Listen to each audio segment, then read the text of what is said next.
Amid a series of diplomatic talks, Russia and Belarus began 10 days of joint military drills north of Ukraine's border. Ukraine has been swift in its response, with President Volodymyr Zelensky calling them a psychological pressure.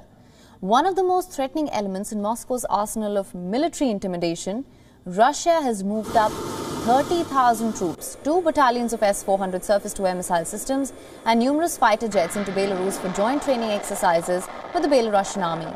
Satellite imagery shows much of the equipment has been moved to locations close to the border with Ukraine. In fact, the two countries have carried out military exercises even before the drills were scheduled to start. Armoured personnel, carriers, mortars, grenade launchers and small arms were used during the paratrooper exercises. Footage aired by Belarusian state television showed paratroopers shooting at targets and using artillery at night. President Putin has said that he will remove the 30,000 troops from Belarus after the drills are over. From the border with Belarus, it is only about 75 kilometers down a highway to Kyiv, the capital of Ukraine. There is also threat from the south, where Russia annexed the Crimean Peninsula in 2014, and from the east, where Moscow has massed troops close to the Russia-Ukraine border. In response to Russian exercises, Ukraine's army will also conduct military drills from today till the 20th of February near the Ukrainian northern border. Meanwhile, the mayor of Kyiv admitted that while there was no panic in the capital, it could not be denied that people were worried.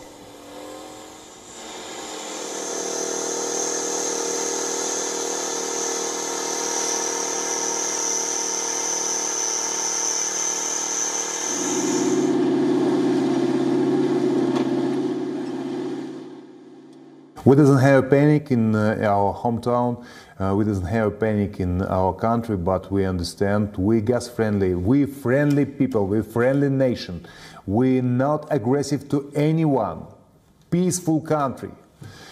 But if somebody will be aggressive to our country, we doesn't have another choice. We have to defend our vision. The White House, meanwhile, called the military exercises in Russia escalatory in nature. I think as we look at the preparation for these military exercises, again, we see this as certainly more of an escalatory and not a de-escalatory action as it relates to those troops and the military exercises. This is happening at the border at the border as well. So that is certainly concerning to us, but I wouldn't make a prediction of what it means in terms of invasion. Now, for more on this, we are being joined by our correspondent, Julia Chapman from Moscow. Julia, thank you for joining us. Russia and Belarus have commenced the joint military exercises. What can you tell us about these drills? Well, as you've said, these are very substantial drills with many Russian troops taking part of them in them, upwards of 30,000 by some estimates, a very strong contingent of the Russian military, the largest in Belarus since the end of the Cold War, when, of course, these were all one country under the Soviet Union. So certainly there are concerns about the numbers of troops taking part in these drills. They compare with those that took place last year, where there were joint exercises between Russia and Belarus. This is about 3 times the size of that Russian military contingent.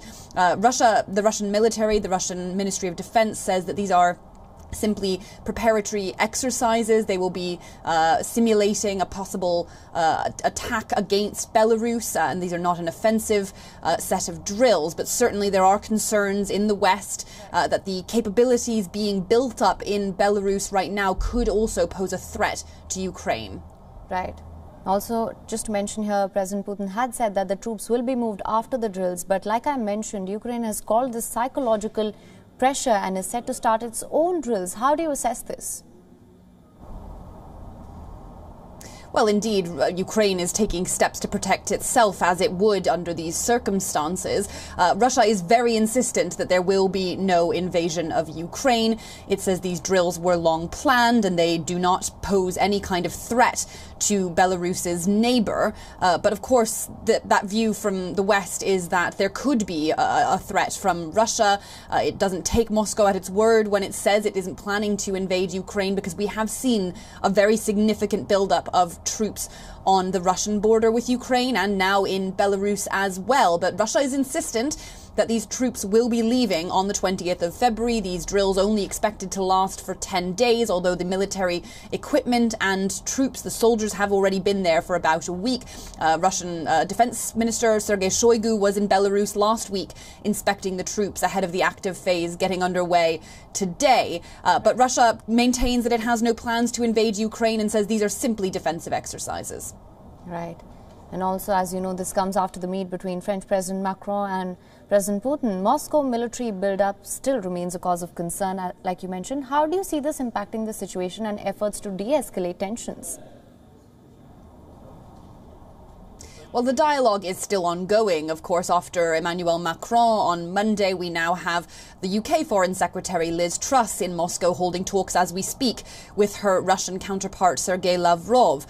Western nations still trying very hard to engage Moscow diplomatically, and Moscow is continuing to show willingness to hold these talks aimed at de-escalating the crisis. But Russia's agenda is slightly different. It hasn't accepted that there is any threat to Ukraine. What Russia wants to talk about instead is its security concerns. It's put forward lists of demands that it has for the US and NATO members to promise never to include Ukraine in NATO membership, to not station offensive weapons in Eastern Europe near Russia's borders. Those are the primary concerns for Moscow. Russia sees the situation on the European continent as being a threat to its own security, and it wants the situation to be reversed.